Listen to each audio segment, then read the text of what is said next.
आदि गौ भक्तवृंद की जय। जय श्री श्री राधा कृष्ण गोप गोपीनाथ श्याम कुंद राधा कुंद गिरी गोवर्धन की जय। जय वृंदावन धाम की जय। जय नवद्वीप मायापुर धाम की जय। जय गंगा माई की जय। जय जमुना माई की जय। जय तुलसी देवी की जय। जय जय भक्ति देवी की जय। जय जय श्रमवेता भक्तवृंद की जय। जय जय गौर प्रेमानंदे। हरि हरि हरि हरि बोल। बोल।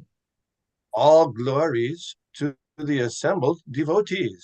हरे Krishna All glories to the assembled devotees. Hare Hare Krishna Krishna, All glories to the assembled devotees. Hare Hare Krishna Krishna, All glories to Sri Sri Guru and Sri Gauranga. Hari Hari Bol. Hare बोल Hare Bol.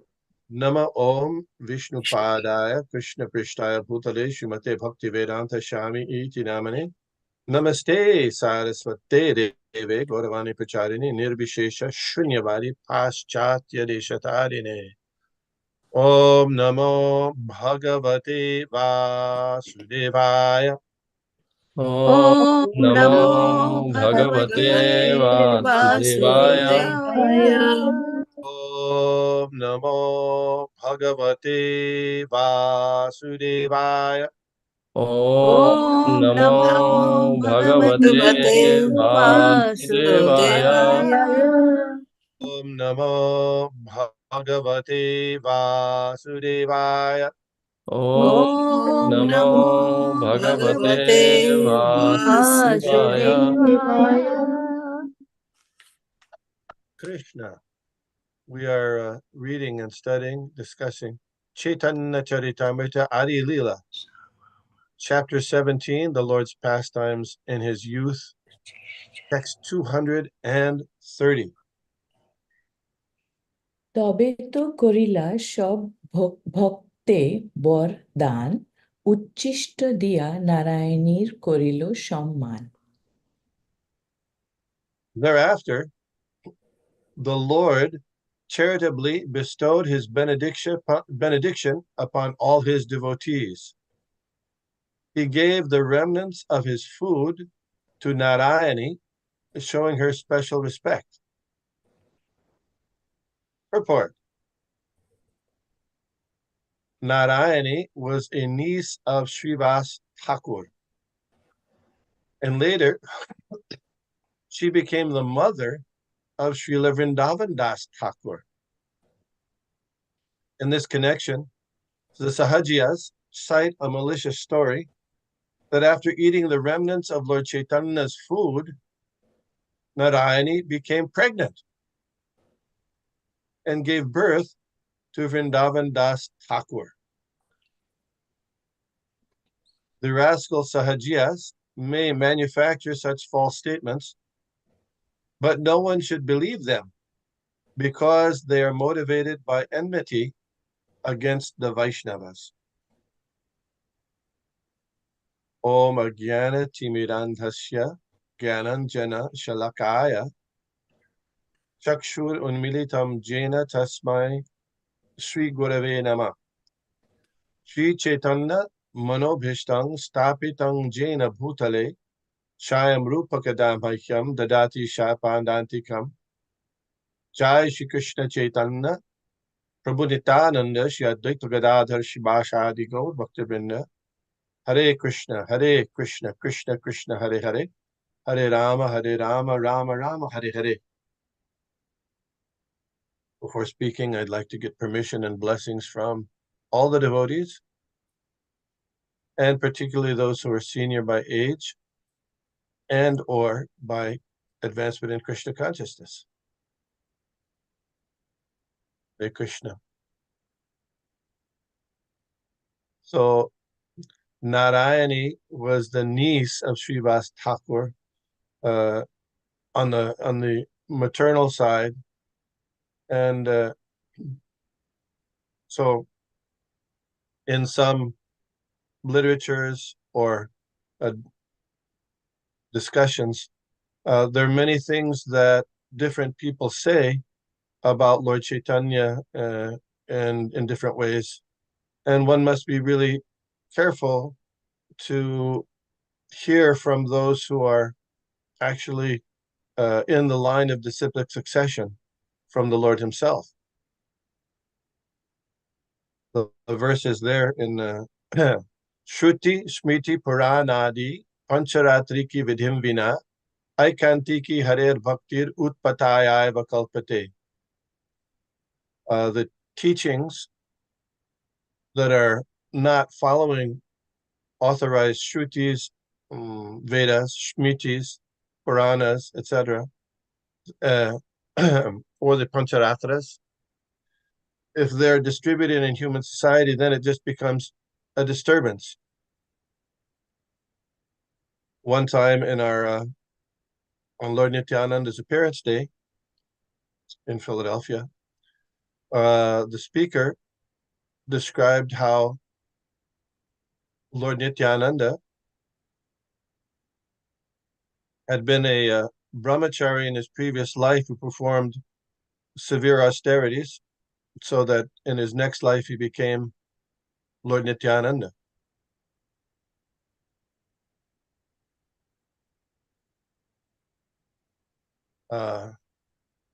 What do you think of that?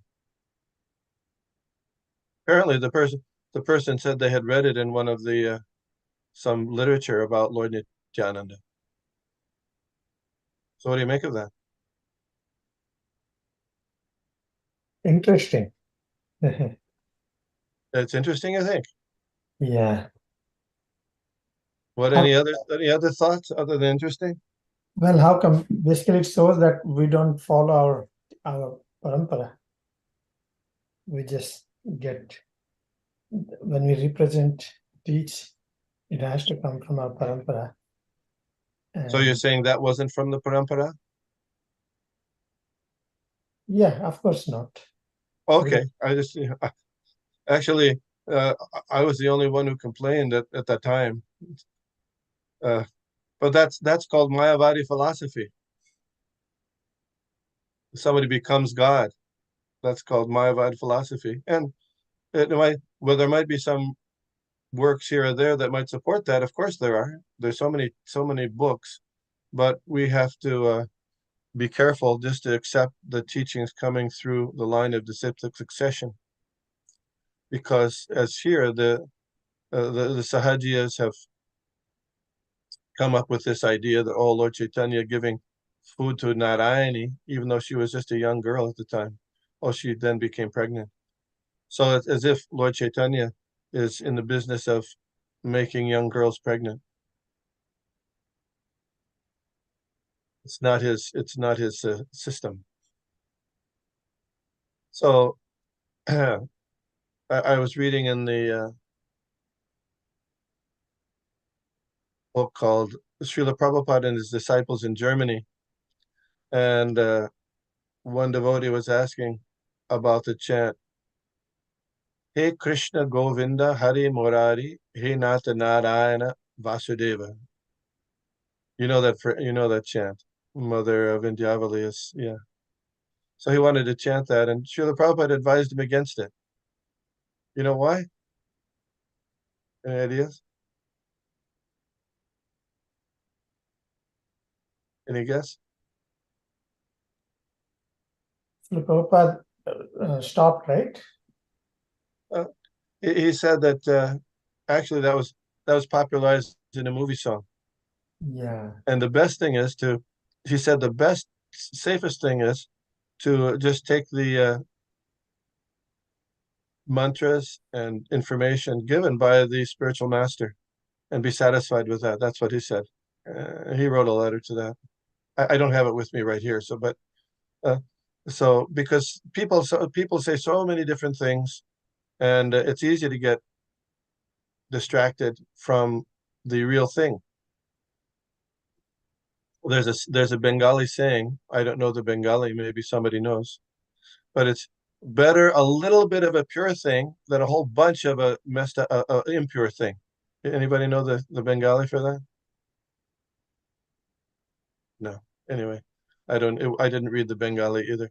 But so the Sahajiyas here in this case, they're trying to give this idea that Lord Chaitanya now is making young girls pregnant by giving them food.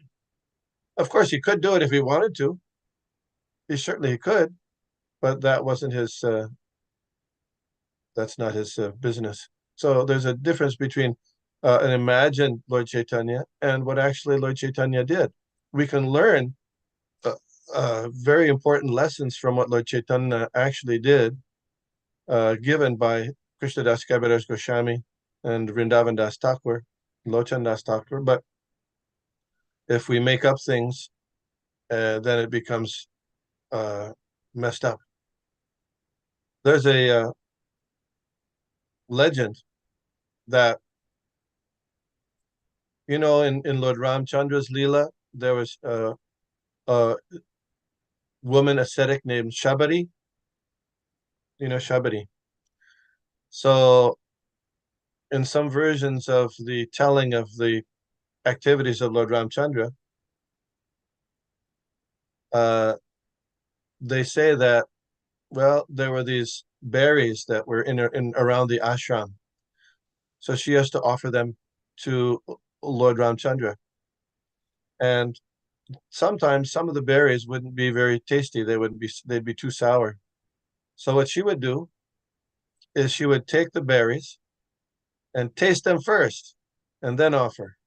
And then Lord Ramchandra, as Lord Ramchandra actually came to her hermitage after her guru had passed away, and she did the same thing. She tasted the berries first and offered them to Lord Ramchandra, and Lord Ramchandra apparently appreciated it very much. What do you think of that?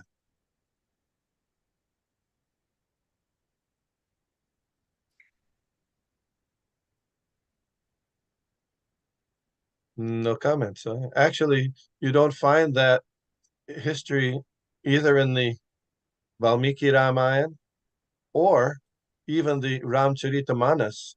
Tulsidas has taken some liberty to add other things in the Ramcharitamanas that aren't in the Valmiki Ramayana, but you don't find it in either. It was popularized by a person in Puri who was against the Brahmanas. And so that's the history of this little story. But now it's become, among followers of Lord Ramchandra especially, it's almost gospel. And in our line, we have the example of Madhavendra Puri, who, when he was traveling on his way to Puri to get sandalwood for Gopinath, he stopped at Remuna at the temple of Kir Chor Gopinath. And he went into it was famous there because they make this special kind of kheer. It was called Amrita Keli Kheer. And he was very interested in how they made that kheer so he could offer it and prepare it and offer it to Srinathji Gopal in Vrindavan. So he went into the kitchen, and just for a moment in his mind, he thought, gosh, I wish I could taste that kheer before it was offered. And so then he left the kitchen thinking, that's an offensive mentality. This is Madhavendra Puri, who was the person who began the seed of ecstatic love for Krishna in the Gaudiya Sampradaya, Madhva Gaudiya Sampradaya. So he's thinking that's big offense, and supposedly Shabari is doing just taking the fruit or the berry, tasting it, and then offering it to Krishna, to Lord Ramchandra. What do you think? So it seems as if from this story that Shabari is more advanced than Madhavendra Puri. She can do that. Of course, the idea is she was trying to do it as service, but if you really think about it, if you have a tree usually the whole tree will have the similar taste of a fruit. So if you take one fruit, even if you don't want to, if you want to test one fruit from a tree, they're all pretty much the same. Sometimes, because of the water underneath the tree, the tree's fruit may taste sour or bitter. We have experience in Philadelphia. There was some vegetables planted in the backyard underneath some very putrid water, and the vegetables came out very bad tasting. Okay, but they all did. They're all in the same area.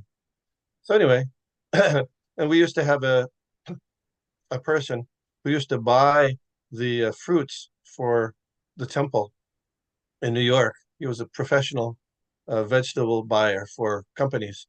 So he would always go to a box of fruit before buying it from on a skid, and he would take one of the fruits from the box and taste it, and then he would know whether the rest of the fruits are okay.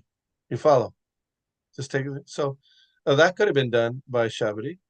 Oh, that's okay. But the fact that they wanted her to actually taste the food before giving it to Ramchandra, that's not supported by any shastra that we know, that I know.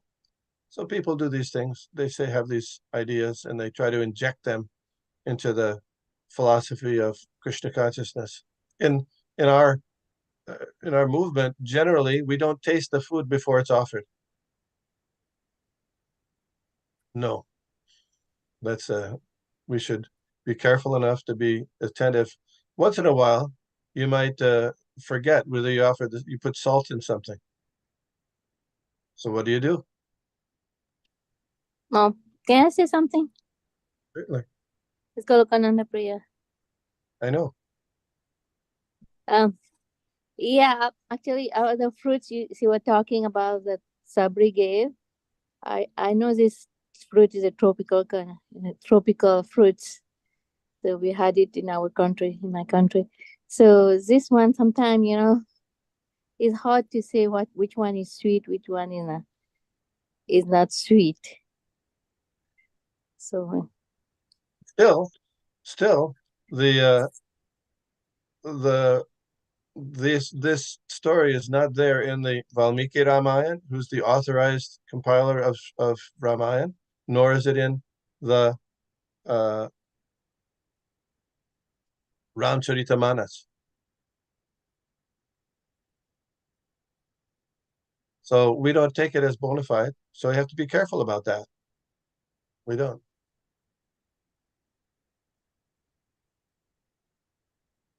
Just like this, there's many stories that are made up, so we don't put stock in them. Does that make sense or no?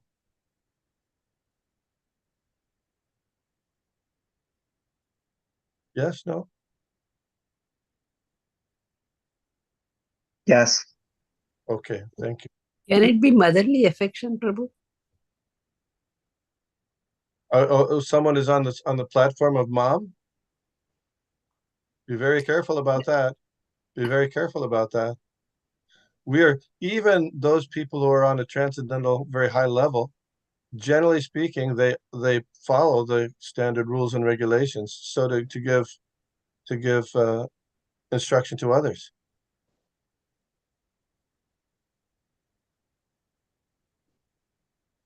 Yeah, the thing is, if it's not there in Balmiki Ramayana, actually I didn't read it. So that's the point. He's very famous. Tulsidas is very famous. Looks like at this time is very prominent. His teachings are being followed very much in India. But if it's not there in Valmiki Ramayana, I don't know where it has come from. Yeah. I told you where it came from.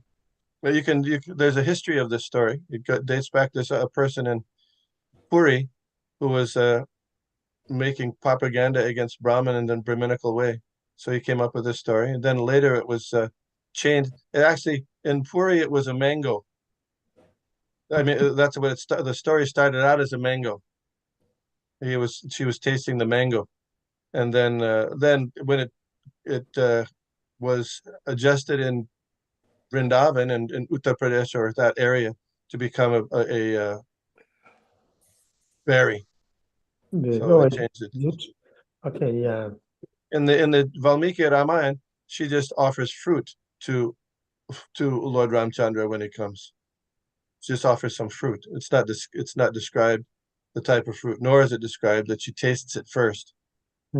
But anyway, people do these things. They change things, adjust things in their own mind for whatever reason. For this person was known to be against the Brahminical principles, so he came up with some ideas that he added there. So we have to be careful. Yeah, but the point, as you made, is if it's not in the authorized literature, it shouldn't be accepted. Just as this Lord Chaitanya's supposedly giving food to Narayani and made her pregnant. No. Okay. So you were saying something about, we forgot to put salt in the food, then what? Okay. This is so just like in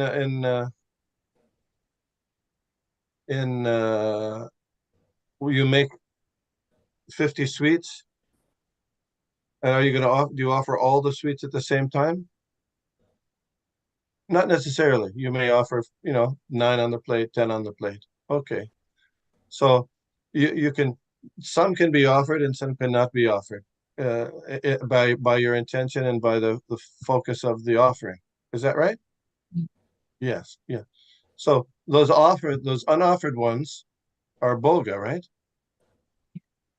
Now you don't offer those back to. So then, if you didn't put you're worried that you didn't put salt in something, okay, separate some out, very little bit outside, and then taste that little bit, but not the stuff that you taste, that use the stuff that you actually taste in that same food you offer to Lord Krishna. No.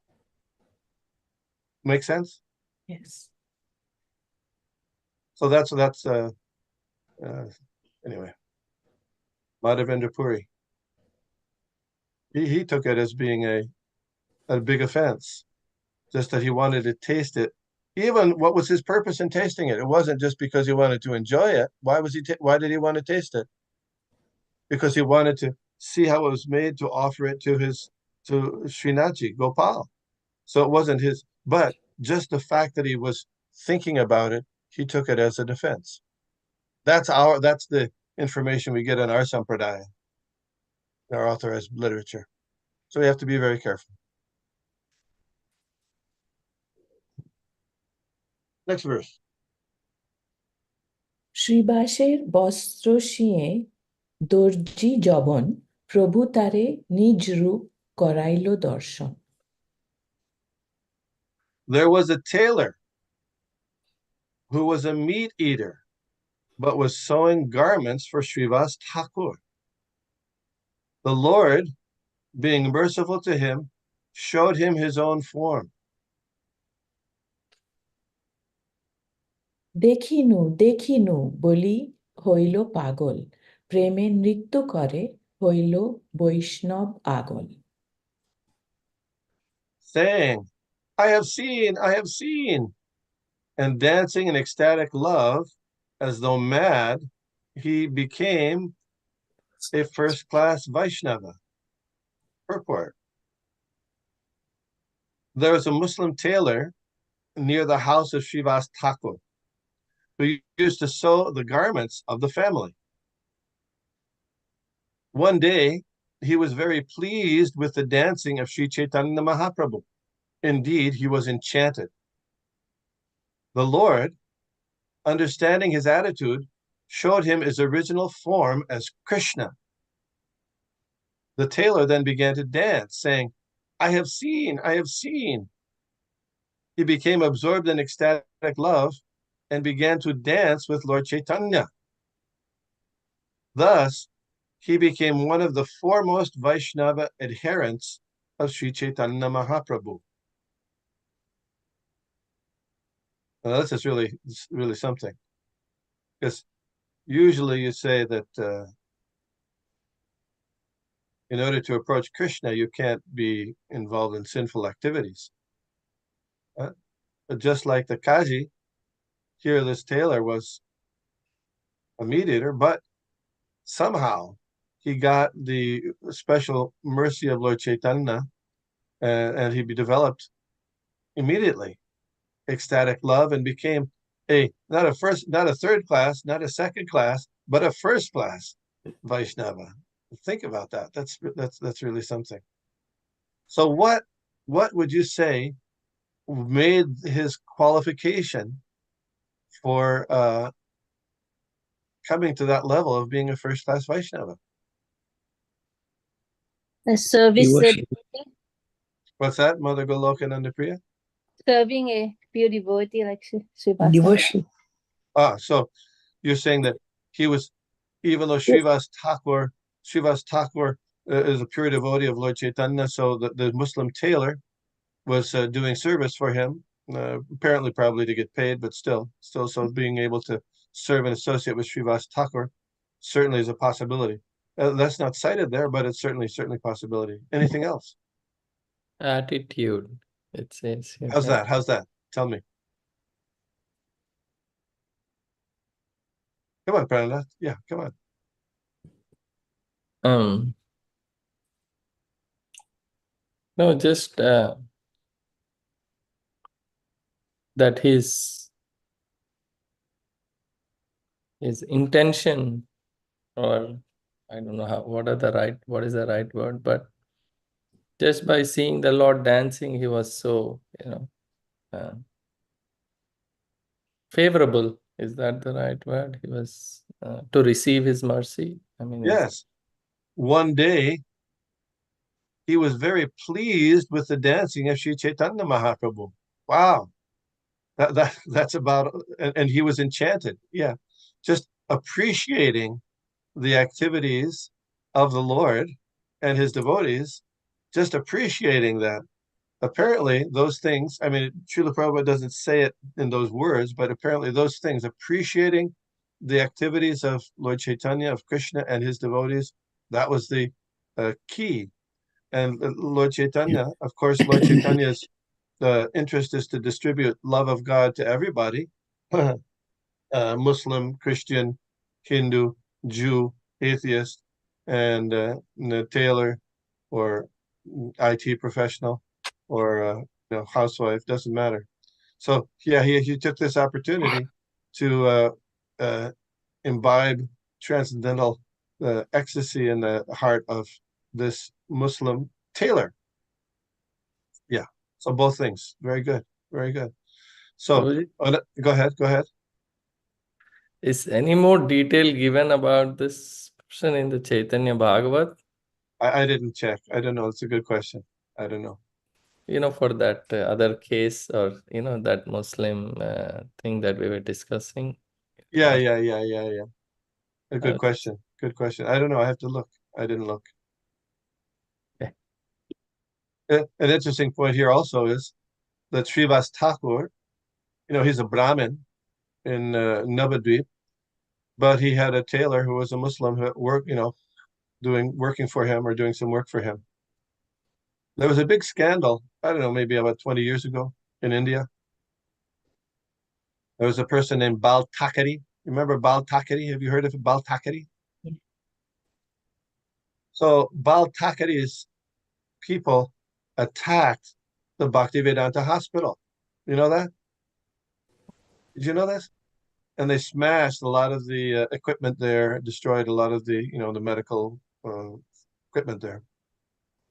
And the impetus for that was because the hospital and also the Hare Krishna temple in Juhu sometimes employed Muslims. And they, the little bit fanatic people, they didn't want, only Hindus should be employed by this Hare Krishna movement. So anyway, it became a big thing. Later he apologized, but so here we see Srivas Thakur. He's taking service from Muslim tailor. Very interesting. It's not against the rules, at least in the Chaitanya Sampradaya. You follow? Yeah. আবেশেতে শ্রীবাসে প্রভু বংশিত মাগিল, শ্রীবাস কহে বংশী তোমার গোপী হরি নিল। In ecstasy, the Lord asked Srivas Thakur to deliver his flute. But Srivas Thakur replied, "Your flute has been stolen away by the gopis." শুনি প্রভু বলো বলো বলেন আবেশে, শ্রীবাস বর্ণন বৃন্দাবন লীলা রসে। Hearing this reply, the Lord said in ecstasy, "Go on talking, go on talking." Thus Srivas described the transcendental mellows of the pastimes of Sri Vrindavan. প্রথমেতে Vrindavan মাধুর্য বর্ণিল, শুনিয়া প্রভুর চিত্তে আনন্দ বাড়িল। In the beginning, Srivas Thakur described the transcendental sweetness of Vrindavan's pastimes. Hearing this, the Lord felt great and increasing jubilation in his heart. তবে বলো বলো প্রভু বলে বারবার, পুনঃ পুনঃ কহে শ্রীবাস করিয়া বিস্তার।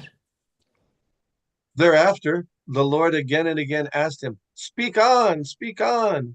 Thus, Srivas again and again described the pastimes of Vrindavan, vividly expanding them. Banshi বাদ্যে গোপীগণের বনে আকর্ষণ, তা সবার সঙ্গে জয়ছে বন বিহরণ। Srivas Thakur extensively explained how the gopis were attracted to the forests of Vrindavan by the vibration of Krishna's flute and how they wandered through together in the forest. তাহি মধ্যে 6 ঋতু লীলার বর্ণন, মধুপান রাসোৎসব, জল কেলি কথন। Srivas Pandit narrated all the pastimes enacted during the 6 changing seasons. He described the drinking of honey, the celebration of the rasa dance, the swimming in the Jamuna, and other such incidents. বলো বলো বলে প্রভু শুনিতে উল্লাস, শ্রীবাস কহেন তবে রাস রসের বিলাস। When the Lord, hearing with great pleasure, said, "Go on speaking, go on speaking," Srivas Thakur described the Rasa Leela dance, which is filled with transcendental mellows. কহিতে শুনিতে ঐছে প্রাতঃকাল হইল, প্রভু শ্রীবাসেরে তোষী আলিঙ্গন কইল।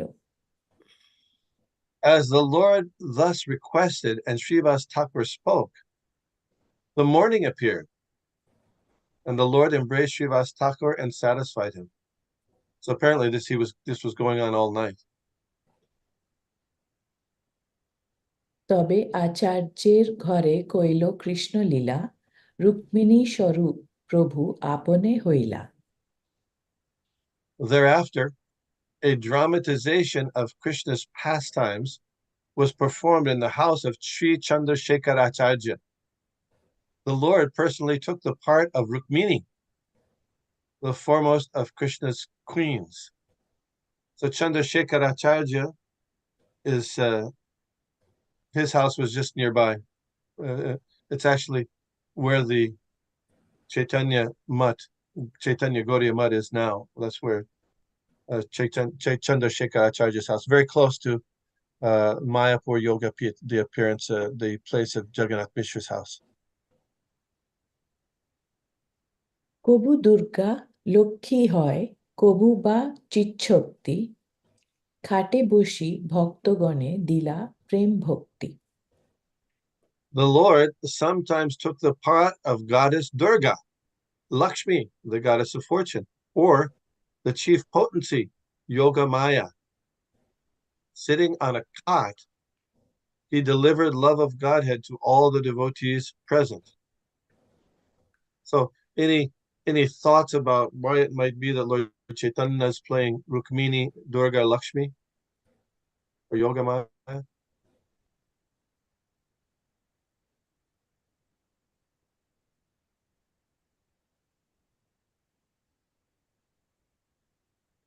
No?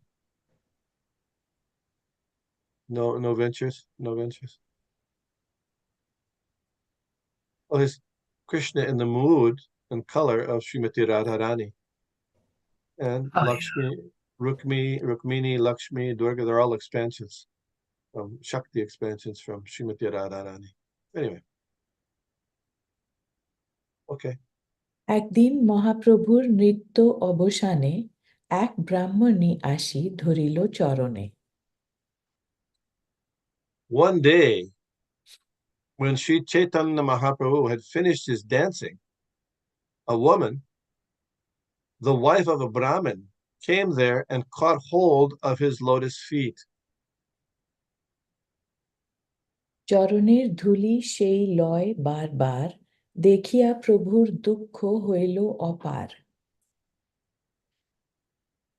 As she took the dust of his lotus feet again and again, the Lord became unlimitedly unhappy. Ooh.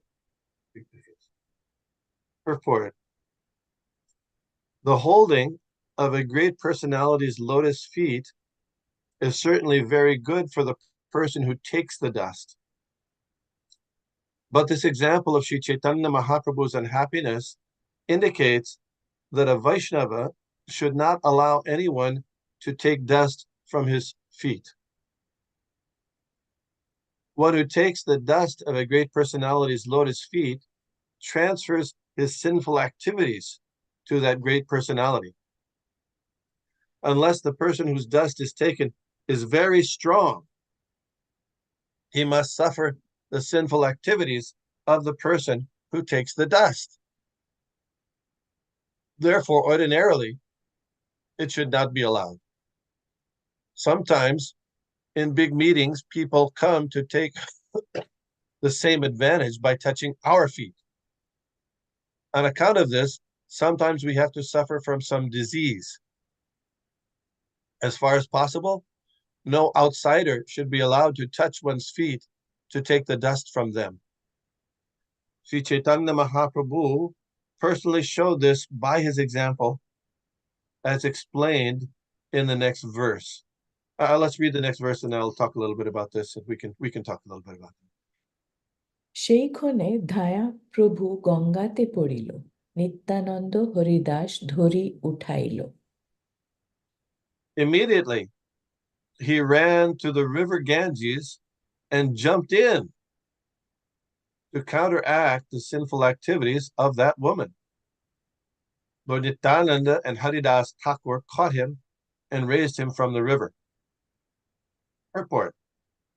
Sri Chaitanya Mahaprabhu is God himself, but he was playing the part of a preacher. Every preacher should know that being allowed to touch a Vaishnava's feet and take dust may be good for the person who takes it, but it is not good for the person who allows it to be taken. As far as possible, this practice should ordinarily be avoided.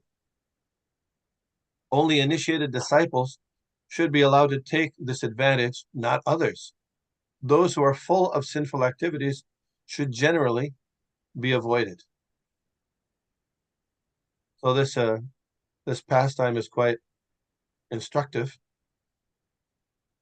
So you can see Lord Chaitanya, the woman is taking the dust from his feet. And she's not just any woman, but she's the wife of a Brahmana. So she's a Brahmani. So at least from a material point of view, relatively elevated person. So she takes the dust from his feet. And what does Lord Chaitanya do? Run to the Ganges. I mean, picture this in your mind for a moment. You know, somebody comes up and touches your feet, and then or touches the feet of somebody, and then that person runs and takes bath. I mean, what would her reaction be, right? What do you think her reaction would be? I mean, if that happened if you did that, if you touch somebody's feet and then the person runs and takes a bath, what would your reaction be? In this day and age, it would be taking offense. Of course, yes, of course. Yeah. It seems like a very, very drastic action. And in this case, Srila Prabhupada is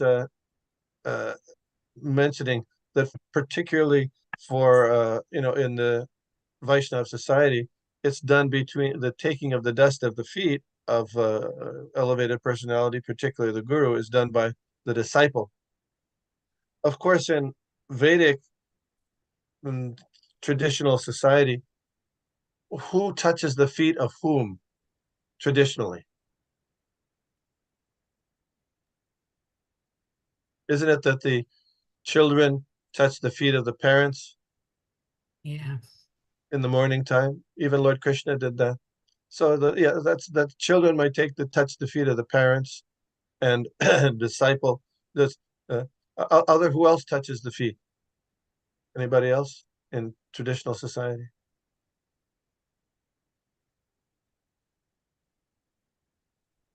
We No? touch the feet of our elders in the family. Any elders, Prabhu, we can Elders, touch. seniors, yeah. Of course, that's contained in the family, right? Or yeah. But it should be done with caution, and it should be done with the permission, of course, the permission of the person who's getting the feet being touched or the dust being taken. Otherwise, there's danger of offense.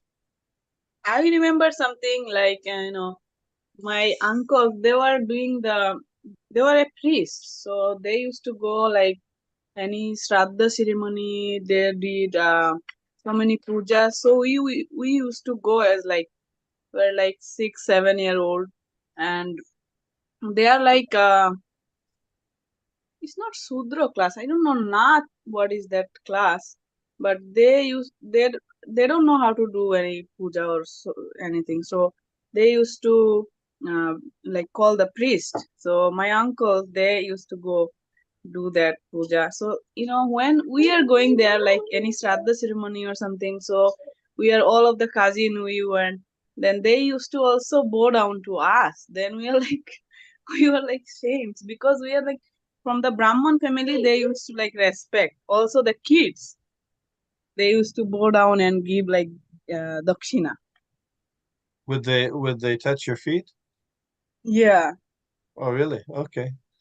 Well, here there might be some caution about that. So, yeah, seniors or family members, like particularly, but the caution is that by allowing someone to take the dust of your feet, you get some karma, you get some sinful reaction. So would it have been different, Lord Caitanya, if it had been instead of the wife of a Brahmin, would it have been different if it was a Brahmin, a Brahmin himself, a male? Would it have been different? Would Lord Chaitanya have reacted differently? I so. think so. I think so. I have a story, Prabhu. Like, when one of the time our Guru Maharaj came to Atlanta, and one of his disciple, who was a woman, she wanted to like go and remove Guru Maharaj's shoes. Then other Prabhus were like stopped her to do that, because the lady cannot touch Guru's feet or body. So they were restricted her. Then she was right away, she was saying that I want to come back as a man, in a Prabhu's body, like a man body, so I can serve my Guru Maharaj, uh, like, what is that, Bapu Sheba, right?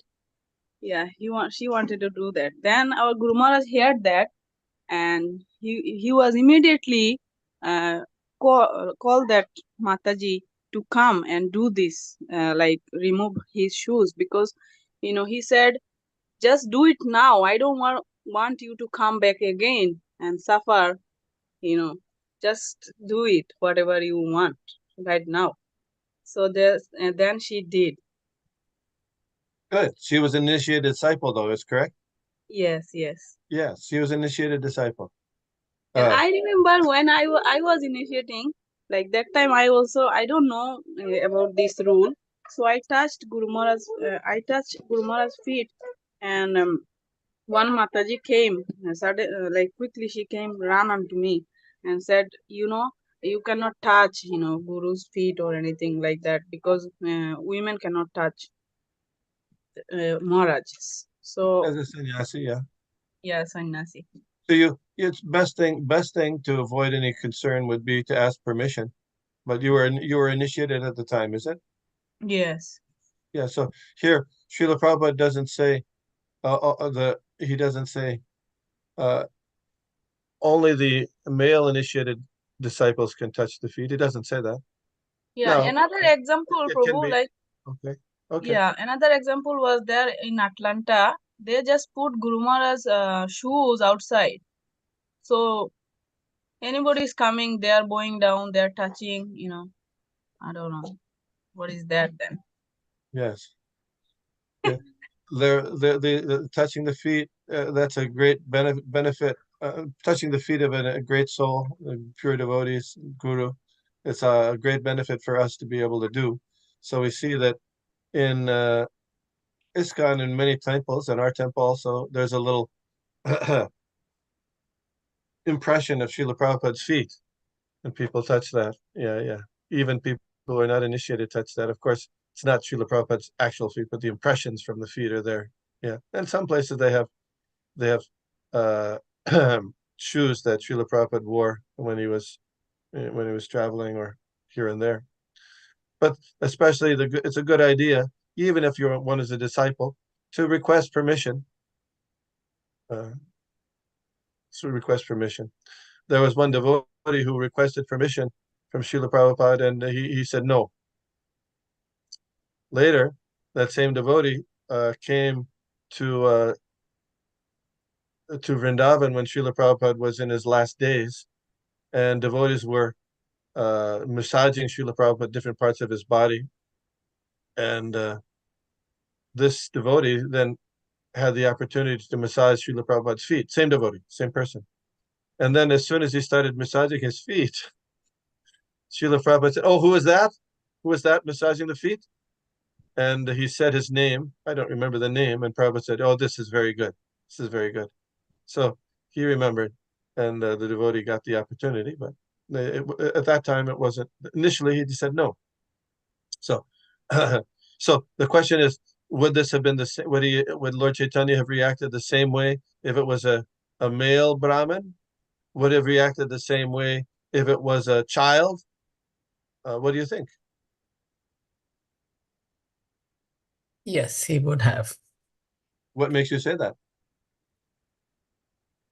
Because I think he's trying to show that it is not a good idea to have anybody take the dust of your lotus feet.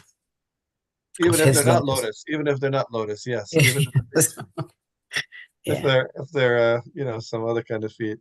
But yeah, so in general, the instruction is there should be done with very caution. It's not just a ritual that you can do and then you do whatever you like. There are certain rituals people do without thinking, but there's this ritual of touching the feet has effect.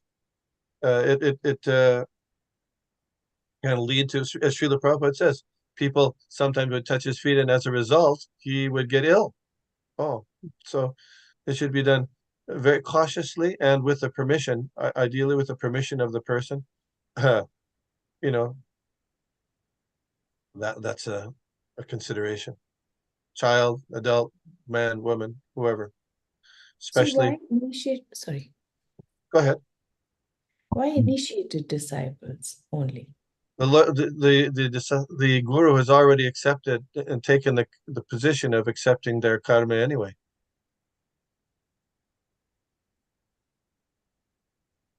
Yes, you are right. Correct. Okay. I see a hand up here. Hare Krishna Prabhu.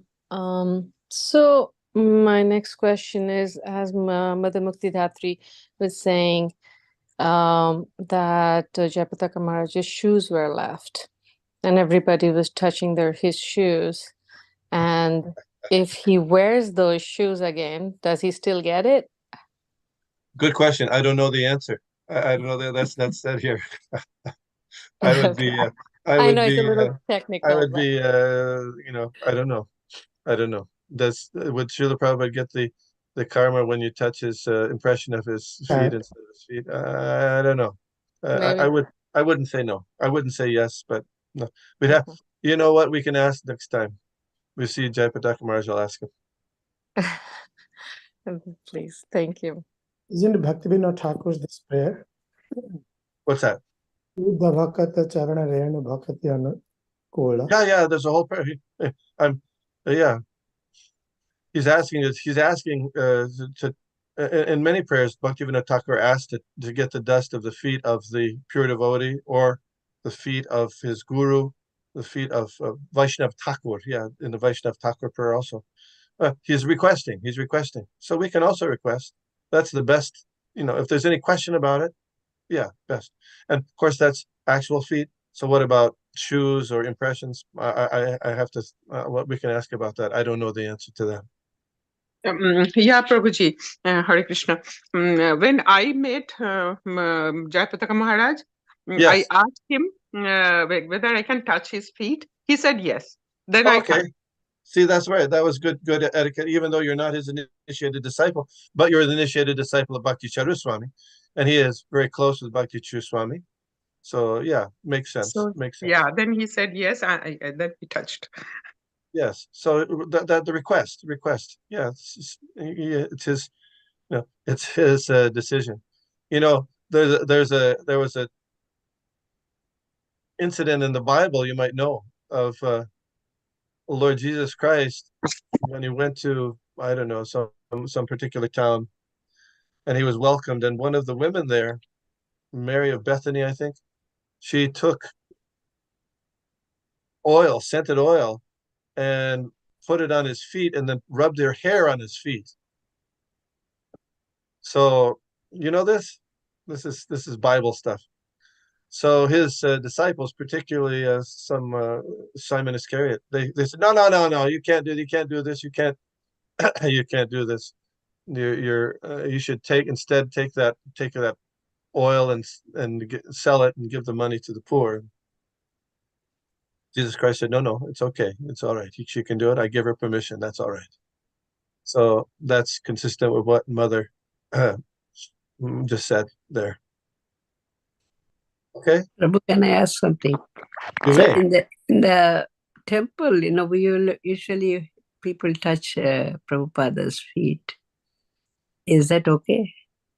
Oh, you mean the Murti of Srila Prabhupada? They- Yeah, well, that if it's a little tricky here because the deities on the altar, we're not supposed to. Nobody who's not an initiated Brahmin is not supposed to touch the deities on the altar, right? Mhm. So that's a regulative principle.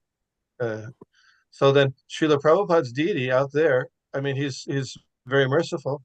I mean, I would be very careful about that. Be very careful about it.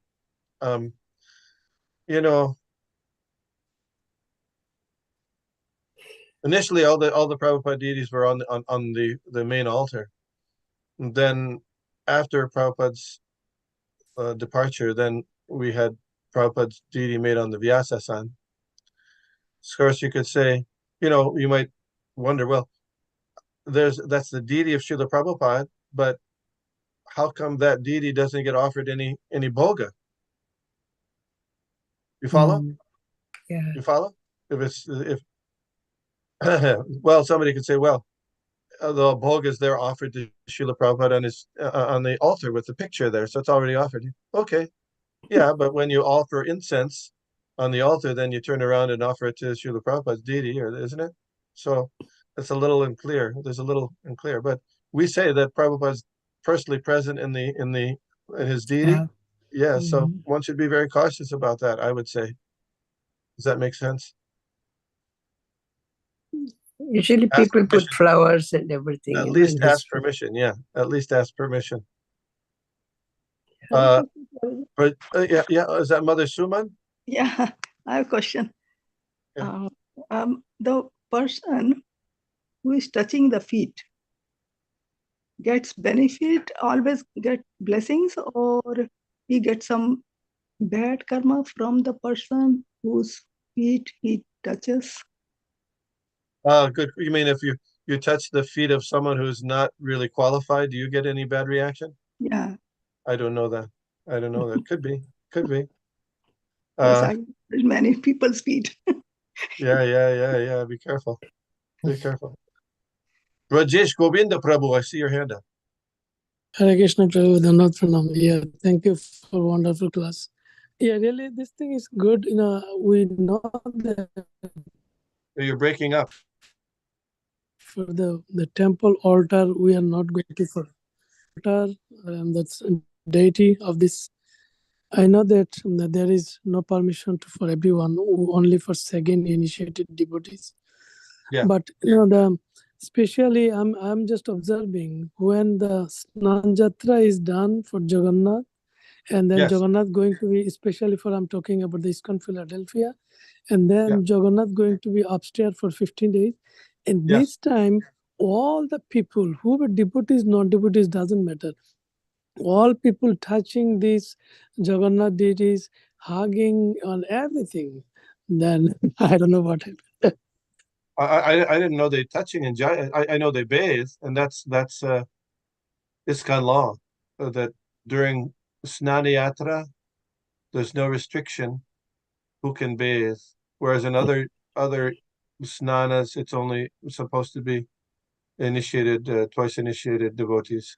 But Snani Yatra is an exception to that. But I about touching or embracing, I've never, that's not part of the system that I'm aware of.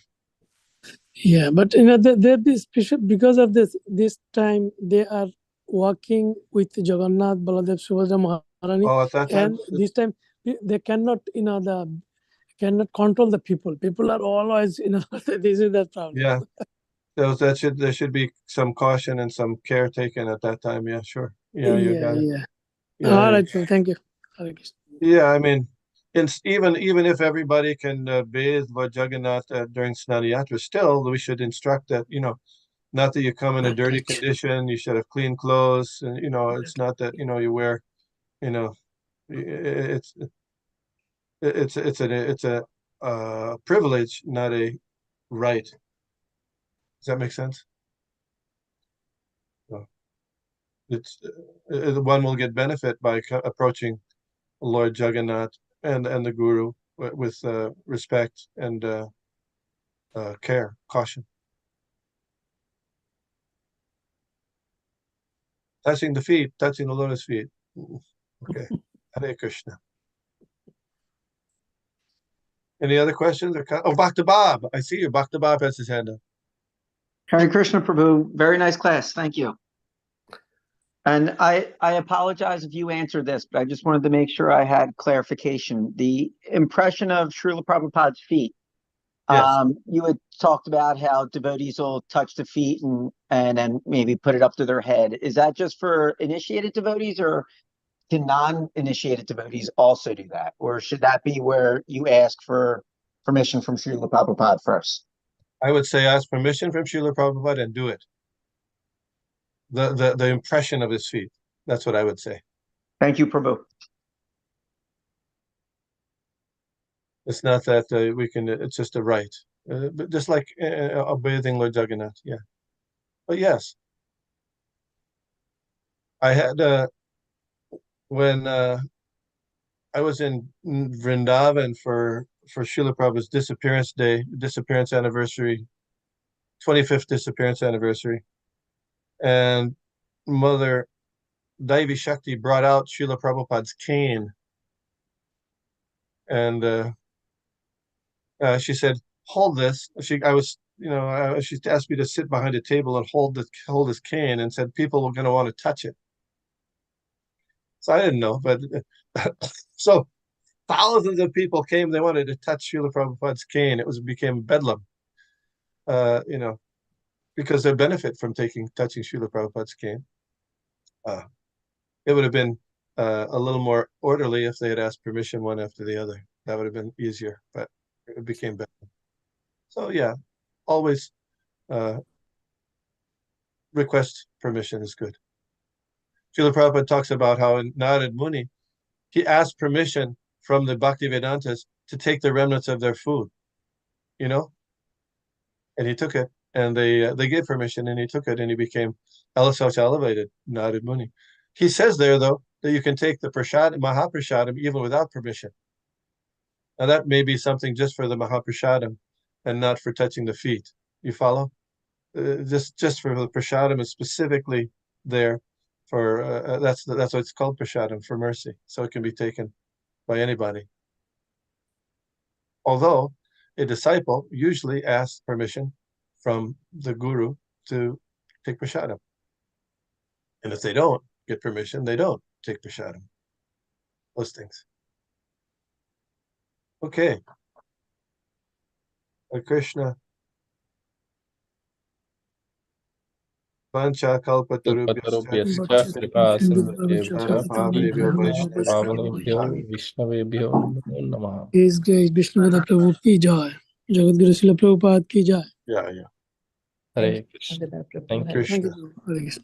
Thank you very much, Prabhu.